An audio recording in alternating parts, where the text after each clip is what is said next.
शैलेश गिरी जी, अंतर्राष्ट्रीय पटल पर जो धान गेहूं या फिर जो भी ये फसल उगा रहे हैं, अंतर्राष्ट्रीय क्षेत्र में उसकी मांग कितनी है, या फिर सरकार के पास संचय करने की जगह कितनी है? क्योंकि सरकार के पास भी एक लिमिटेड जगह होती है कोई भी किसी भी फसल को एकत्रित करने की। तो वो सारी चीजों को देखने के बाद सरकार हर साल, क्योंकि हर साल प्राइजेस अप एंड डाउन होते रहते हैं अंतर्राष्ट्रीय मार्केट में भी और हमारे हिंदुस्तान हमारी जो मार्केट होती है वहां पर भी, उसको देखते हुए सरकार हर साल एमएसपी बदलती रहती थी। इसी वजह से इस पर कोई कानून नहीं आ सका था, क्योंकि मांग कितनी है अंतर्राष्ट्रीय मार्केट में ये भी सरकार को देखना पड़ता था। अब सबसे बड़ी बात यह है, केंद्र की तरफ से आपको लिखित में दे दिया गया कि हाँ ठीक है, आप जो बोल रहे हैं एमएसपी जो सबसे बड़ा मुद्दा था, हम उस पर भी विचार करने के लिए तैयार हैं। और क्योंकि अंतर्राष्ट्रीय खाद्य नीति अनुसंधान संस्थान के सदस्य भी हैं प्रमोद जोशी, और इन्हें अब इसमें शामिल भी कर लिया गया। और इन्होंने जब आप सोचिए कि उस कमेटी के सदस्य होने के साथ साथ जब वो व्यक्ति खुद कह रहा है कि एमएसपी से किसी तरीके का कोई नुकसान नहीं होगा, एक बार हमें इसको दोबारा से पढ़ने की जरूरत है। केंद्र जो लेके आया है वो कहीं ना कि किसानों के हित में है। तो मुझे लगता है जो आप लोग हैं वो इन लोगों से ज्यादा जानते हैं।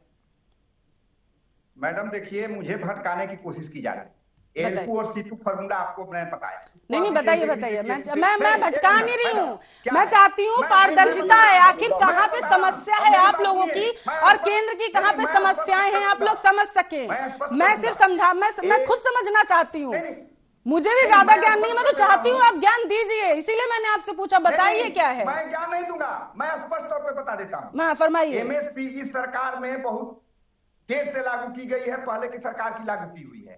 और एमएसपी पर लिखित गारंटी देना कोई बात ही नहीं है। सरकार के पास अब भंडारण की क्षमता की बात करें, मैं नहीं कहता हूँ, किसान नहीं कहते हैं, हमारा अन्नदाता नहीं कहते हैं कि सारा माल। ठीक है, अब मैं आपके ही बयान पर आ जाऊं शैलेश गिरी जी। अगर प्रदर्शन आपने अभी कहा ना कि ये सरकार लेके नहीं आई है, तो पहले की सरकार लेकर के आई थी, तो पहले से प्रदर्शन क्यों नहीं किया जा रहा था? अब क्यों किया गया? इसे तो सिर्फ अमली जामा पहनाया गया ना। इसे एक ये कह सकते हैं कि पहले से कोई चीज थी और उसे बस ये कह दिया गया कि हाँ अब तुम हो और तुम ही रहोगे, ये कह दिया गया है केंद्र सरकार की तरफ से। नहीं, आप अगर सवाल किए तो मेरी बात सुन लीजिए। मैं तो सुन ही रही हूँ आपको, मैं तो चाहती हूँ आप सुनाइए। चोर दरवाजे से कानून को नहीं लाया गया था। हाँ। एसेंशियल कमोडिटी एक्ट नहीं लाया गया था। हाँ। ये सारे चीज इसमें इतने व्यापक पैमाने पर भ्रष्टाचार फैलाएंगे। शैलेश गिरी जी, फिर आइए एमएसपी पे। ठीक है, 6 से 8% सुनाइए। जो खरीदारी होगी, सरकार को जितना खरीदना है खरीदे, लेकिन उसके बाद जो अन्य राज्यों में और जो प्राइवेट मंडी वाले आए वो भी एमएसपी पर ही खरीदे, उसके नीचे न खरीदे। तभी देश के 100% अन्नदाताओं का कल्याण होना है। और अगर ये लागू अच्छा शैलेश गिरी जी, मैं राहुल आनंद जी के पास जाऊंगी। राहुल आनंद जी, पहले से कोई चीज थी, कानून था या फिर एमएसपी का जिक्र हो रहा था? 1964 से लगातार इन मुद्दों का जिक्र हो रहा है। अब वो चीजें थी, अब दिक्कत यहाँ पर है कि ये कानून बन चुका है। अब भैया पहले से था तो कोई दिक्कत नहीं, हम झेल लेंगे जो भी चीजें थी, ये कहना है कहीं ना कहीं शैलेश गिरी जी का। लेकिन क्योंकि अब कानून बन चुका है तो आप पर आरोप कि आप चोर दरवाजे से लेकर के आए हैं। देखिए, आरोप लगाने का काम तो इन्होंने शुरू से किया है हमारे ऊपर, तो ये कोई नई बात नहीं है। लेकिन ये बिल्कुल स्पष्ट है कि सरकार जो इस बिल को लेकर आई है वो किसान के हितों में है। आपने जो बातें अभी कही थोड़ी देर पहले कि अंतर्राष्ट्रीय बाजार में एमएसपी घटती बढ़ती रहती है और सरकार के पास भंडारण की क्षमता नहीं थी, तो इस बार जो कानून लाया गया है इसमें भंडारण की व्यवस्था जो है वो अच्छी होगी। प्राइवेट लोग गोडाउन बनाएंगे और वहां रखने के लिए, वहां अनाजों को रखने के लिए भंडारण की अच्छी व्यवस्था होगी। ये एक कानून के तहत इस कानून में जिक्र किया गया है। और जो एमएसपी पे जो लिखित गारंटी सरकार ने दे दी है, तो कहीं ना कहीं भविष्य में सरकार को नुकसान होना है, क्योंकि अंतर्राष्ट्रीय मार्केट में ये अप एंड डाउन होता रहता है, उसमें सरकार को होगा। ये चीज भी इनको समझना होगा। लेकिन फिर भी सरकार आपके साथ खड़ी है, इतनी कष्ट झेलने के लिए और फाइनेंशियल लॉस को भी बर्दाश्त कर आपके साथ खड़ी है। फिर भी आप सरकार के साथ खड़े होने में अपनी विश्वास नहीं कायम कर पा रहे हैं, तो कहीं ना कहीं ये तो खामियां है, कहीं ना कहीं विश्वास की कमी जरूर है। या फिर ये भी हो सकता है कि आप लोग सही तरीके से समझा नहीं पाए, ये भी हो सकता है, क्योंकि सुप्रीम कोर्ट की तरफ से तो आज सुनवाई में ये भी कहा गया ना कि आप लोगों ने जिस तरीके से इस पूरे आंदोलन को कंट्रोल करने की कोशिश की उसमें बहुत सारी खामियां थी, आप लोग कंट्रोल ही नहीं कर पाए, आप लोग समझा ही नहीं पाए। अब जिस तरीके से यहाँ पर आप शैलेश गिरी जी को, मुझे और मेरे दर्शकों को समझाने की कोशिश कर रहे हैं एमएसपी को लेकर के, और जो भी आप किसान बिल को समझा रहे हैं, तो इसको वहां पर भी समझाया जा सकता था ना, क्योंकि सुनवाई में भी यही कहा गया कि प्रधानमंत्री ने या फिर केंद्र के किसी नेता ने धरातल पर आकर के हमसे बातचीत ही नहीं की। अब मैं आपको बताता हूं, सरकार ने इनको 8 बार मौका दिया है कि आप आइए हम बैठकर बात करते हैं, और जब भी बातें होती थी तो ये अपना मुंह घुमा लेते थे, पीठ सरकार की तरफ कर देते थे। तो सरकार ने कैसे नहीं प्रयास किया है? सरकार ने तो हर संभव प्रयास किया है, और मुझे लगता है कि जो एनडीए की सरकार है उसने अब तक सबसे ज्यादा किसान के साथ खड़े हैं। सरकार ने किसानों को मौका नहीं दिया। आप थोड़े अपने बातों में, जैसे कानून में संशोधन कर रहे हैं, अपनी बातों में भी संशोधन करिए। सरकार ने किसानों को मौका नहीं दिया, किसान ने आप लोगों को मौका दिया कि आप लोग जो कह रहे हैं कि विपक्ष उन्हें बरगलाने की कोशिश कर रहा है, तो 8 मौके किसानों ने आपको दिए कि चलिए ठीक है, अगर विपक्ष हमें बरगला रहा है तो आप लोग आइए हमें समझाइए कि किसान बिल है क्या, और आप लोग तब भी असमर्थ रहे, जिसकी वजह से सुप्रीम कोर्ट को हस्तक्षेप करना पड़ा करके। आप लोगों ने मौका नहीं दिया है किसानों को। सरकार इनको बुलाई है। जब इन्होंने सरकार को प्रस्ताव दिया तो सरकार उनके साथ खड़ी थी। जब इन्होंने बोला है तब सरकार खड़ी है, 24/7 उनके साथ खड़ी है, और ये गए भी हैं, बात भी किए हैं, लेकिन इनकी बातें क्यों नहीं बनी? क्योंकि ये बिल रद्द करने की जिद पे अड़े थे। जो मांगी सरकार ने मांगे, वो सरकार जो 2 मांगी इन्होंने माना, सरकार उस पर मान गई, और ये बिल को रद्द करने पर लग गए। इन्होंने कहा कि मुझे लिखित गारंटी दीजिए, लिखित गारंटी भी मिल गई। खुद हमारे कृषि मंत्री जी ने भी लिखित में एक लेटर लिखा किसान भाइयों के नाम पे। फिर उसके बाद जब सहमति की दौर आगे बढ़ी, फिर ये बैठ गया कि नहीं, बिल रद्द ही होगा। तो सरकार ने इस चीज को पहले ही क्लियर किया था कि बिल रद्द नहीं होगा। मैं आपके साथ खड़ा हूँ, बशर्ते आपकी मांगे तार्किक होनी चाहिए। आप अतार्किक मांगों को लेकर नहीं आइए। यहाँ विपक्ष का भी रोल थोड़ा नकारात्मक है। अगर वो सकारात्मक तरीके से आएंगे तो विपक्ष पर ठीकरा अब तो मत फोड़िए राहुल आनंद जी, विपक्ष पर ठीकरा सुप्रीम कोर्ट ने भी कह दिया है, आप लोग नहीं निभा पाए, विपक्ष को दोष मत दीजिए। आप पंजाब से ही लगा है ना, पंजाब में किसकी सरकार है? इतनी आग तो अच्छा, अगर पंजाब की बात करें तो उत्तर प्रदेश फिर लेके चलूंगी आपको। अभी आज की खबर क्या है आपको पता ही होगा, वहां पर घेराव करने की कोशिश की जा रही है 23 जनवरी को, और आप अभी पंजाब में ही अटके हुए। उत्तर प्रदेश का भी रुख कर लीजिए, वहां पर सरकार आपकी है, राजभवन का घेराव करने की कोशिश कर रहे हैं 23 जनवरी को। ठीक है शैलेश गिरी जी, 26 जनवरी को आप लोग प्रदर्शन करने वाले थे, अब आगे किस तरीके की रणनीति? क्योंकि सुप्रीम कोर्ट की तरफ से तो कह दिया गया है कि 2 महीने बाद रिपोर्ट सौंपने के लिए कहा गया है कमेटी को, और इससे पहले तक किसी भी प्रदर्शन की तरफ से वो कंट्रोल करेंगे, रोक रहेगी। क्या रणनीति आगे की? पल्लवी जी, जो कोर कमेटी का निर्णय होगा उसके आधार पर हम लोग चलेंगे। और सबसे पहले मैं एक बात और बता देना चाहता हूँ, इसमें विपक्ष विपक्ष नहीं, पॉइंट की बात किया जाए। मैं आपको पीडीएफ भेजूंगा, पूरे सरकार का हम लोग चैलेंज किए थे, चुनौती दिए थे इस बात को कि कोई भी व्यक्ति यदि आकर सरकार का कोई भी पदाधिकारी आकर करते हमको ये समझा दे कि किसी चीज से फायदा है तो मैं छोड़ दूंगा, नहीं तो मैं उसको समझाने में कामयाब हो जाऊँ, वो भाग जाए। पीडीएफ है, पूरी फाइल निकाल के हम लोग रखे हैं, हमारे लेटर है, तो आपको भेज। शैलेश गिरी जी, आप एमएसपी तो समझा नहीं पाए, बात कर रहे हैं आप बिल को समझाने की। अच्छा चलिए शैलेश गिरी जी, फटाफट से आपकी सबसे पहले मांगे क्या थी मेरे दर्शकों को बता दीजिए, क्योंकि आज बहुत बड़ा दिन था और हम पूरा मुद्दे पर चर्चा कर रहे हैं कि किस तरीके से अभी तक का आंदोलन आप लोगों का रहा था, और आज जिस तरीके से सुप्रीम कोर्ट का सुप्रीम फैसला आ चुका है। तो बता दीजिए कि सबसे पहले आपकी मांगे क्या थी, और क्या केंद्र सरकार ने उन मांगों को आपकी माना या नहीं माना है? शैलेश गिरी जी, टोका टिप्पणी नहीं होगी, आप अपनी बात पूरी कर सकते हैं आराम से, जल्दी बताइए। प्राथमिकता में हमारे तीनों कृषि बिल को वापस करना, नहीं, एमएसपी को कानूनी मान्यता देना और दंड का प्रावधान लागू करना। शैलेश गिरी जी, मैं माफ करिएगा, मैं आपको टोक रही हूँ यहाँ पर क्योंकि जरूरत पड़ेगी। मैंने आपसे कहा मैं टोका टिप्पणी नहीं करूंगी, फिर भी कर रही हूँ, जरूरत इसलिए पड़ी।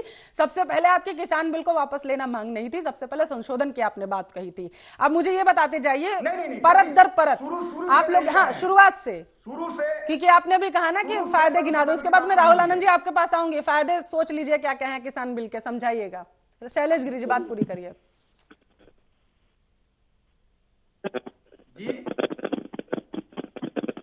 हेलो, हाँ बात पूरी करिए, सुन रहे हैं आपको, आवाज आ रही है, बात पूरी करिए।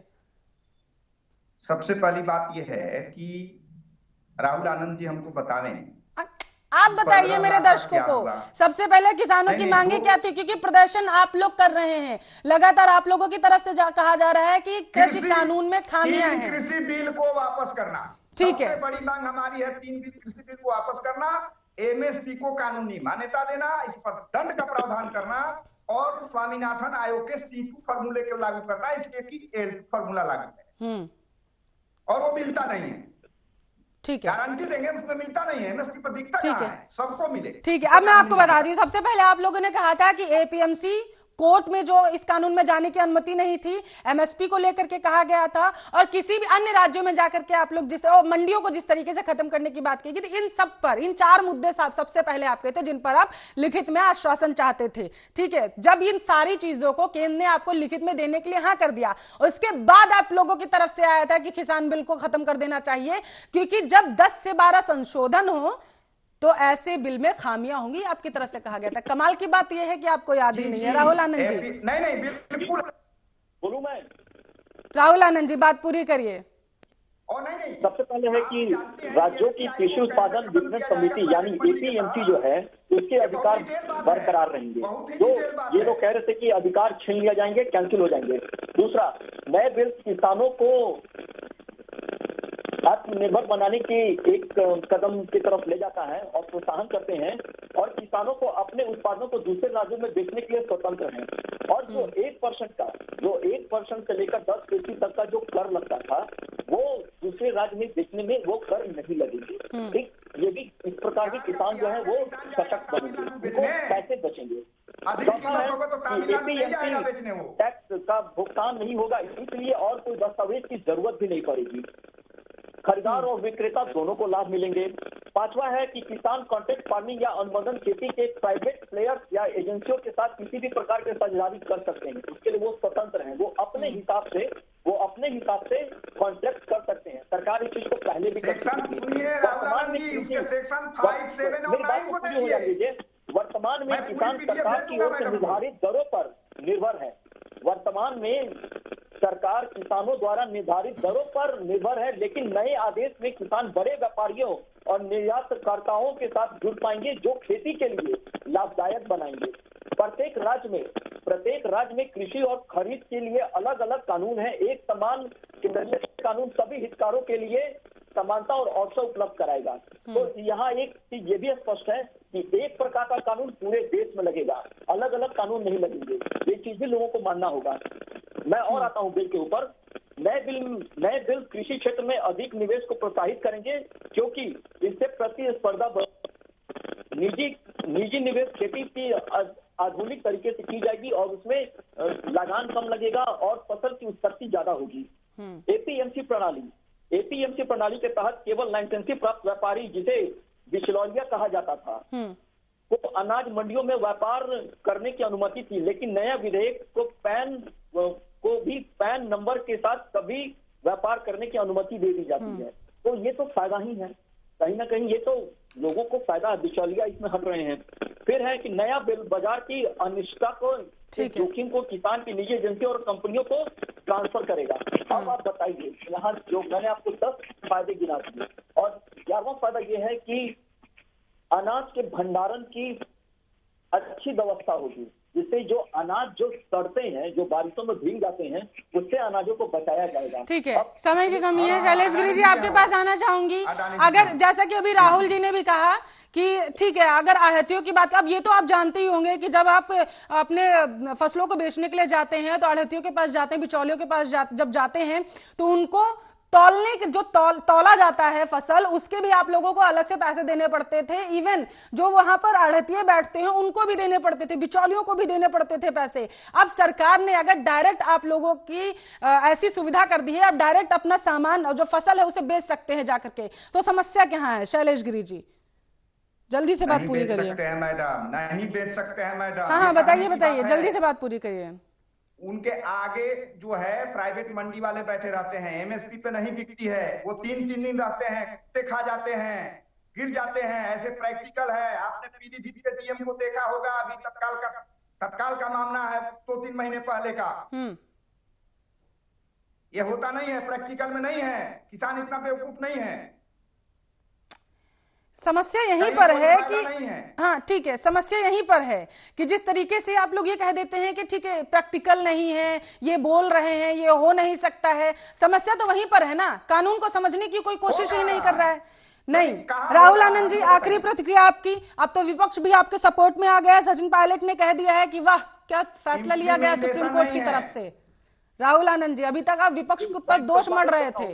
मैं इसका स्वागत करता हूं और माननीय उप मुख्यमंत्री जी का मैं स्वागत करता हूं कि उन्होंने इस सच्चाई को समझा और निपक्ष बातें रखी बिना किसी दबाव के। मैं उनका स्वागत करता हूं क्योंकि उन्हें भी पता है, उनको भी ये बात पता है कि बिल में कोई खामी नहीं है। ये सब अनंत ग्रंथ मन ग्रंथ बातें हैं जो जनता के बीच में रखी जा रही हैं, जो किसानों को बरगलाने का बात किया जा रहा है। अब तो उनका साथ भी मिल गया है, तो मुझे लगता है कि जो लोग विरोध में हैं वो भी अब बातों को समझेंगे। चलिए ठीक है, सकारात्मक रवैया निकालेंगे। ठीक है। बीजेपी प्रवक्ता राहुल आनंद, भारतीय किसान यूनियन के महासचिव शैलेश गिरी जी हमारे साथ इस मुद्दे पर चर्चा करने के लिए जुड़े हुए थे। बहुत बहुत शुक्रिया आप दोनों मेहमानों का इस मुद्दे पर चर्चा करने के लिए। अब लेकिन बड़ा सवाल ये है, जिस तरीके से सुप्रीम कोर्ट की तरफ से कमेटी का गठन कर दिया गया है, कहीं ना कहीं अप्रत्यक्ष रूप से अगर बात करें तो केंद्र सरकार तो समय ही चाहती थी, क्योंकि 744 जो केंद्र सरकार को लगवानी है, लेकिन कहीं ना कहीं किसानों को भी समय मिल चुका है कि वो अपनी बातें और जो उनकी समस्याएं हैं वो कमेटी के सामने रख सकेंगे। देखने वाली बात यह होगी कि 2 महीने बाद जो कमेटी को सुप्रीम कोर्ट में रिपोर्ट सौंपनी है, किसी हल पर पहुंच पाते हैं या नहीं। फिलहाल के लिए इस बुलेटिन में बस इतना ही। अब बने रहिए हमारे साथ, देखते रहिए आर्य न्यूज।